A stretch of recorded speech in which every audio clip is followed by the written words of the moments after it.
What's up, guys? I have an exciting and early look for you all today from one of Ize Press's upcoming new manhwa titles, The World After the Fall, from the creators of Omniscient Reader. Ize Press is Ize Press's imprint dedicated to manhwa, and there's a lot you can look forward to from them in the near future, including print releases of The Boxer, Tomb Raider King, Villains Are Destined to Die, The Remarried Empress, and My Gently Raised Beast.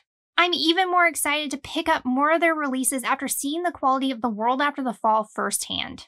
A quick look at the edition itself before I get into the story. The quality of this printing is incredible. The first cover features our MC Jae-won. The cover overall is matte, but they've added glossy details that add a little extra visual appeal to the volumes. The ice as well as the logo are glossy, and the artwork as well as the logo are glossy on the spine too. All of these details give the edition a more premium look. Since I enjoy the print quality of Solo Leveling, which was released from Ize Press, I expected the print quality to be great in The World After the Fall too, and I'm happy to report it is.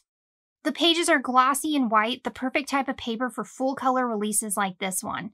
The colors are just so bold and the artwork is crisp. Since this series originally read vertically online on Webtoon's site, I'm happy with how they formatted and cut and pasted the panels for the physical release. Everything reads well and the artwork looks great on the page. They also added updated lettering, and I'm happy with the choices they made here.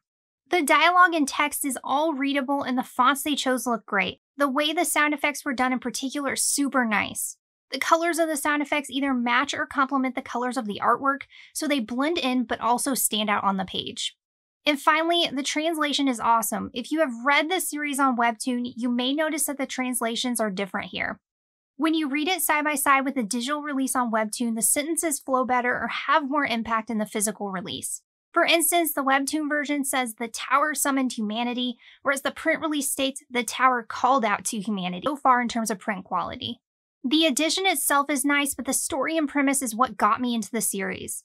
In The World After the Fall, mysterious towers appear across the world, summoning monsters that prey on mankind. Tower walkers, adventurers with special powers to fight against these monsters, are faced with a choice: to return to the past for a second chance via regression stone, or fight for their doomed world. Tower walker Jae-won refuses his choice to fight for his original timeline and uncover the truth behind the tower. It presents a really interesting predicament. Do you return back to the past to try to prevent what's to come, or do you come to terms with this new reality and stay and fight? I've read a lot of Omniscient Reader, which is on Webtoon, so I am familiar with Sing and Song's works, but this is my first introduction to The World After the Fall. I love Omniscient Reader, so this is partially the reason I couldn't wait to get into this one. After reading Volume 1, I am looking forward to what's to come in the future volumes. Now, this one is adapted from the light novel. Since I'm not familiar with the original source material, I can only comment on my thoughts on the manhwa, but I really enjoy the concepts and setup in Volume 1.